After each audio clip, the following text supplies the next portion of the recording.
Every single day, we are engaged in a quiet, invisible battle. It's a battle that doesn't take place out in the world, but right between our ears.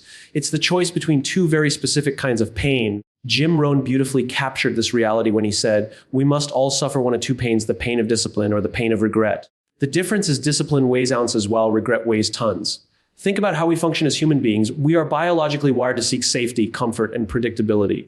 When you wake up in the morning and your alarm goes off, your brain immediately starts a negotiation with you. It tells you that the bed is warm, that you worked hard yesterday, and that 5 more minutes of sleep won't change the trajectory of your life.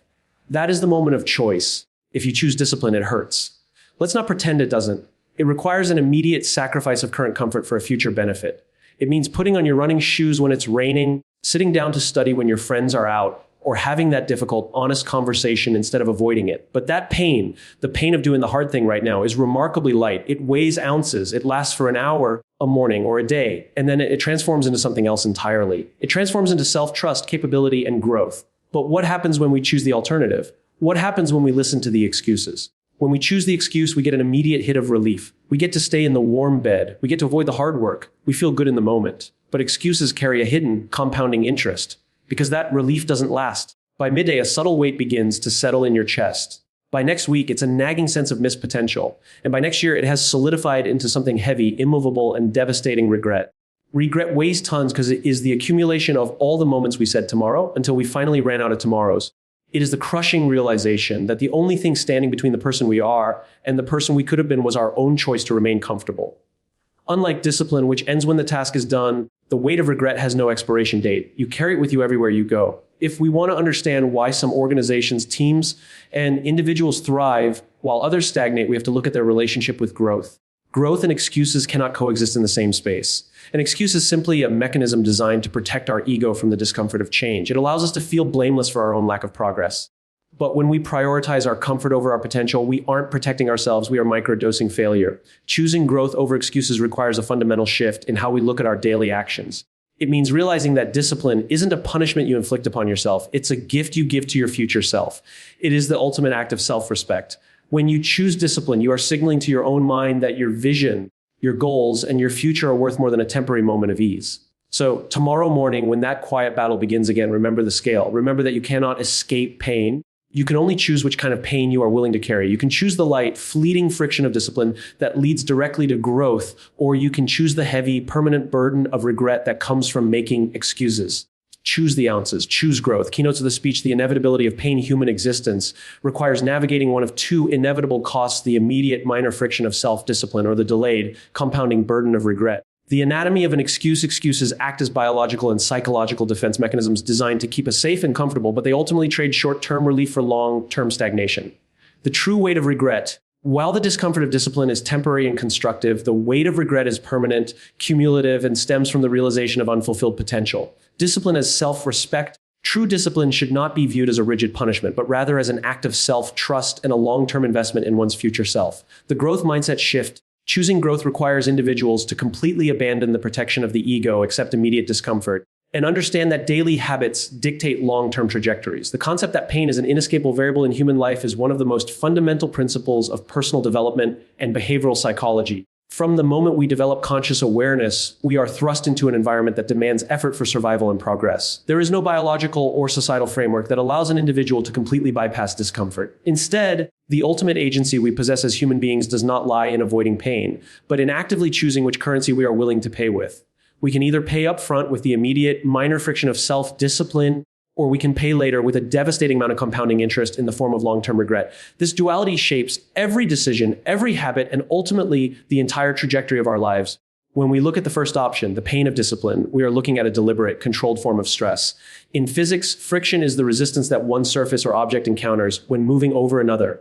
In human behavior, discipline is that exact same friction. It is the resistance of your current habits rubbing against the direction of your future goals. When you choose to wake up early, to study a complex subject, to master a new skill, or to maintain emotional control during a high-stakes conversation, you are experiencing friction. It feels uncomfortable because it goes directly against our biological programming, which constantly whispers to us to conserve energy, seek comfort, and avoid vulnerability. However, the defining characteristic of the pain of discipline is that it is highly localized and temporary.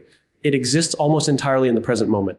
The discomfort you feel when you begin a difficult task usually dissipates the moment you immerse yourself in the work and it completely transforms into a sense of accomplishment once the task is finished. Because this pain is predictable and short-lived, it weighs mere ounces. It is a light burden that acts as a tool for refinement, carving away your weaknesses and building mental resilience. Conversely, the alternative choice is the avoidance of that immediate friction, which invariably leads to the second form of pain, the delayed, compounding burden of regret. When we opt for comfort, our brains experience a temporary release of dopamine. We feel a sense of relief because we successfully dodged the immediate stressor. We skipped the workout, we procrastinated on the project, or we stayed of silent when we should have spoken up.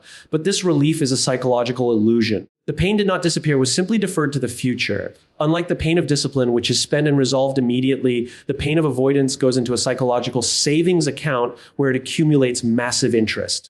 Every time we choose an excuse over action, a small drop of unresolved tension is added to our subconscious mind. Over weeks, months, and years, these drops accumulate into an ocean of missed opportunities. Regret does not stay localized in a single morning or a single task. It spreads across your entire identity. It becomes a heavy, suffocating blanket that colors how you view yourself and your capabilities. It weighs tons because it carries the unbearable psychological weight of what could have been. It is the realization that your potential was wasted not by external circumstances, but by your own daily decisions to remain comfortable. Understanding the inevitability of pain completely shifts how we approach daily choices. It removes the childish fantasy that there is a path available to us that is entirely free of discomfort. When you realize that you must suffer one way or the other, you stop looking for the easy way out because you understand that the easy way out is actually the heaviest path of all. You begin to look at discomfort not as a signal to stop, but as a mandatory transaction for growth. You recognize that the minor, fleeting sting of doing the hard thing right now is an incredibly cheap price to pay to protect yourself from the permanent, crushing weight of looking back on your life with sorrow. By actively choosing the ounces of discipline today, you systematically immunize yourself against the tons of regret tomorrow. To truly understand why we struggle so deeply with consistent growth, we have to look closely at the anatomy of an excuse. An excuse is not merely a random thought or a casual justification we give to others. It is a highly sophisticated, deeply embedded psychological and biological defense mechanism. It is an internal software program designed with one specific, primal objective to protect our ego and our immediate emotional state from the raw discomfort of change, failure, and effort. From an evolutionary standpoint, the human brain is not wired for self-actualization or long-term success. It is wired for survival. Survival requires the conservation of energy, the avoidance of unnecessary risk, and the maintenance of predictable, safe environments. When we face a challenge that demands effort, whether that is launching a new creative project, learning a complex skill, or breaking a deeply ingrained habit, our brain perceives that sudden demand for energy as a threat to its equilibrium. In response to this perceived threat, the brain immediately goes to work fabricating a narrative that allows us to retreat back into our comfort zone without feeling the psychological pain of feeling like a failure. This is where the true danger of an excuse lies. It is always wrapped in a layer of plausible logic.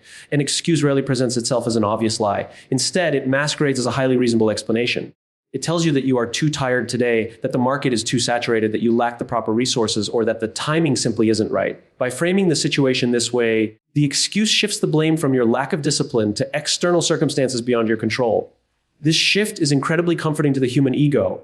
If the reason you aren't making progress is because of your demanding job, your lack of time, or the bad weather, then you are completely blameless. You get to maintain a positive self-image while simultaneously giving up on the hard work. The excuse provides an immediate, soothing release of cognitive dissonance. It bridges the painful gap between who you want to be and what you are actually doing in the present moment, allowing you to feel comfortable with your own stagnation. However, while excuses provide an immediate hit of relief, they carry a hidden, devastating cost because they operate on a system of compounding interest.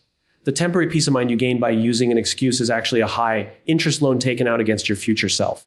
When you accept an excuse once, you are not just skipping a single task, you are actively training your brain to recognize avoidance as a viable coping strategy. You are building a neural pathway that makes it significantly easier to make the exact same excuse tomorrow and an even bigger excuse next week. Over time, this psychological defense mechanism evolves from a temporary shield into a permanent cage. The boundaries of your life begin to shrink around the limits of your excuses. You stop attempting difficult things because your mind has become an expert at talking you out of them before you even begin. Ultimately, excuses create a toxic environment where growth and potential simply cannot survive. Growth inherently requires friction, vulnerability, and the willingness to step into the unknown. It requires you to look at your current limitations with brutal honesty and decide to move forward anyway. An excuse is the exact antithesis of this process. It is a mechanism designed to keep you exactly where you are while falsely reassuring you that it is perfectly okay to stay there. When we prioritize our immediate comfort by indulging in excuses, we aren't actually protecting ourselves from failure. Instead, we are micro-dosing failure every single day. We are trading our long-term destiny for a few fleeting moments of psychological ease. To break free from this loop, we must learn to recognize excuses for what they truly are: Sophisticated illusions generated by a brain that is terrified of the discomfort required to grow. The true weight of regret is one of the most heavy and devastating burdens a human being can carry, primarily because it represents the accumulation of unfulfilled potential over a lifetime. Unlike the pain of discipline, which is sharp, immediate, and ultimately constructive, the pain of regret is a slow, agonizing ache that grows heavier with every passing year. To understand why regret weighs tons, we have to look at its psychological structure. When we make an excuse to avoid a difficult task, we experience a fleeting moment of relief. We choose comfort in the present, falsely believing that we can simply make up for it tomorrow. But tomorrow is a psychological illusion. Tomorrow is where we store all the ambitions, hard work, and discipline that we are too cowardly to face today. When we repeatedly kick the can down the road, we are not delaying the work. We are compounding the eventual emotional debt. Regret is the final bill that arrives when we finally run out of tomorrows and are forced to look at the reality of what we actually built with our time. What makes regret uniquely destructive is its permanence and lack of an expiration date. When you experience the friction of discipline, such as working through exhaustion, facing a steep learning curve, or sacrificing immediate leisure, the discomfort has a clear beginning and an end. It terminates the moment the task is completed, leaving behind a residue of self-trust and capability. Regret, however, has no termination point. It is a retrospective pain that exists entirely in the past, a domain where you have absolutely zero agency to make changes. You cannot go back and rewrite the choices you made, nor can you reclaim the decades squandered on comfortable mediocrity. This absolute lack of control creates a profound sense of helplessness. The weight of regret is the crushing realization that the single greatest obstacle standing between the life you lived and the life you wanted was the person staring back at you in the mirror. It is the awareness that you willingly traded your grandest dreams and highest potential for a few cheap hours of temporary comfort and distraction. Furthermore, regret operates on a massive scale because it is cumulative. A single excuse feels light, almost imperceptible, like a single grain of sand. But when you make excuses day after day, year after year, those grains of sand accumulate into a massive, immovable mountain that sits squarely on your chest. This weight begins to color your entire identity. It shifts your internal narrative from someone who is actively pursuing a vision to someone who is merely managing their disappointments. You begin to look at younger, more disciplined individuals with a sense of envy and sorrow, realizing that they possess the one asset you squandered: time. The tragedy of regret is that it rarely arrives with a loud bang. It creeps up on you silently. It is built in the quiet moments when you choose the phone over the book, the couch over the workout, or the easy silence over the difficult conversation. It builds up so slowly that you do not notice the weight until it is too heavy to lift. Ultimately, the heavy burden of regret stems from a betrayal of the self. Deep down, every human being has an internal compass that knows exactly what they are capable of achieving. When we consistently choose excuses over growth, we violate that internal truth. We signal to our subconscious mind that our goals are not actually important to us and that we do not respect our own future enough to fight for it. This self-betrayal erodes our self-esteem from the inside out. When you reach the end of a year, a decade, or a life, and you look back at a landscape littered with abandoned projects, unstarted businesses, and unfulfilled promises, the weight of that collective failure is paralyzing. You are left mourning the ghost of the person you could have become. This is why we must treat the choices of today with absolute seriousness. The minor sting of discipline today is an incredibly cheap price to pay to avoid the permanent, crushing sorrow of a life defined by the question of what might have been.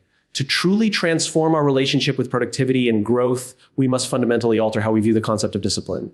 In mainstream culture, discipline is frequently depicted as a form of rigid punishment, a cold and joyless prison sentence that we inflict upon ourselves to force compliance. We tend to associate it with deprivation, restriction, and the aggressive suppression of our natural desires. However, this is a deeply flawed and unsustainable interpretation.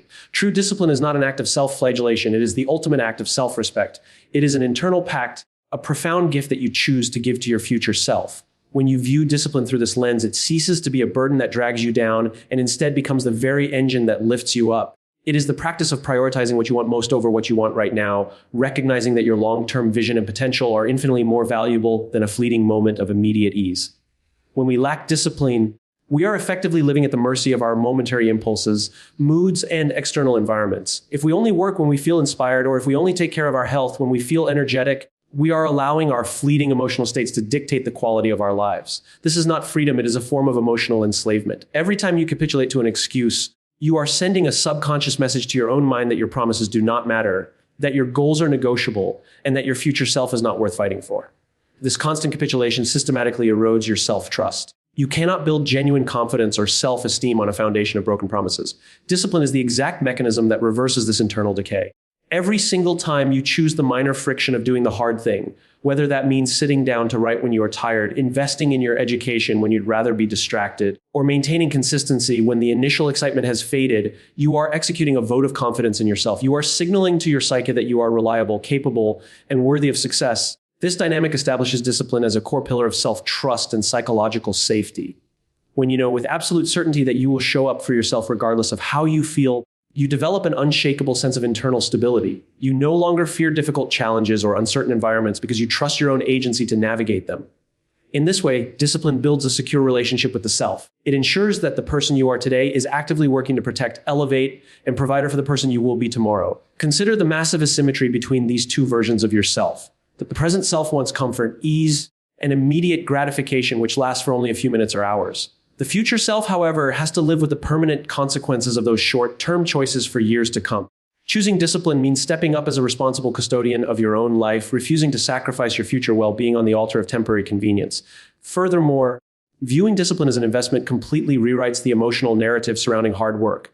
It shifts your mindset from a place of resentment to a place of profound gratitude. You stop asking yourself what you have to give up today, and you start asking what you are building for tomorrow. The hours spent mastering a difficult craft, the energy poured into building a business, and the restraint required to break a bad habit are no longer seen as painful sacrifices. They are recognized as capital investments in your personal freedom. Discipline is the price of admission for a life of autonomy and impact. By willingly paying that small price in daily ounces, you are buying back your future time, your health, and your peace of mind. It is the highest form of self-love to look at your future potential and decide that it is worth the discomfort of current growth. The final, crucial step in conquering the invisible battle between comfort and potential requires a complete shift in our mindset regarding daily actions and long-term evolution. Choosing growth over excuses means recognizing that our lives are not shaped by massive, dramatic turning points, but by the quiet, seemingly insignificant choices we make every single hour. We often fall into the trap of believing that true change requires a monumental event, a sudden burst of inspiration, a perfect alignment of circumstances, or a grand New Year's resolution. But this is an illusion that allows us to devalue the present moment. In reality, your daily habits dictate your long-term trajectory. Who you become in 5 or 10 years is simply the mathematical accumulation of the tiny, micro choices you make today. When you choose to lean into discomfort instead of running from it, you are actively initiating a profound psychological transformation that alters how you perceive yourself and what you are capable of achieving. To successfully navigate this shift, we must first dismantle the protective barrier of the ego. The ego is deeply terrified of failure, judgment, and the harsh realization of its own limitations. To avoid these painful truths, the ego manufactures excuses, creating a false narrative that allows us to blame external circumstances for our lack of progress. Choosing growth requires the immense courage to strip away these illusions and face our reality with absolute, brutal honesty. It requires us to look at our unaccomplished goals, our wasted time, and our stagnant habits and accept total, unconditional responsibility for them. This shift is initially painful because it destroys the comforting lie that we are merely passive victims of bad luck or poor timing. However, accepting total responsibility is also the single most empowering realization a human being can experience. Because if you are the reason you are currently stuck, it means you also possess the absolute agency and power to break yourself free. Once the ego is set aside, we can begin to view daily friction not as a hostile enemy to be avoided, but as the mandatory fuel required for personal evolution. In the world of physical fitness, everyone understands that a muscle must be strained, broken down, and subjected to weight before it can grow back stronger. The exact same law applies to the human mind and character. Mental resilience, emotional maturity, and professional mastery cannot be developed in a state of continuous comfort. They require the strain of difficult tasks, the friction of overcoming obstacles, and the willingness to step into areas where we might fail. When you consciously choose growth, you stop viewing discomfort as a sign that something is wrong, and you begin viewing it as proof that you are actively expanding your boundaries. You learn to welcome the immediate, fleeting sting of discipline because you understand it is the precise mechanism by which your potential is unlocked. Ultimately, this mindset shift completely redefines how we measure the value of our time. It forces us to realize that there are no neutral actions. Every single decision you make, no matter how small it may seem, is either moving you closer to the person you want to become or dragging you down toward a life of regret. Skipping a single workout, delaying a single project, or giving in to a minor distraction might feel harmless in isolation, but these actions represent a subtle, daily vote against your own future. Conversely, when you choose the path of growth, when you read the book, make the difficult call, or put in the extra hour of work, you are building an unshakable foundation of self-trust. You are training your mind to prioritize long-term vision over short-term ease. By managing these daily micro choices with discipline, you stop microdosing failure and start systematically engineering your own success, ensuring that your daily habits align perfectly with the trajectory of your ultimate greatness. Ultimately, the trajectory of your life comes down to a choice between two distinct types of weight, the weight of discipline or the weight of regret.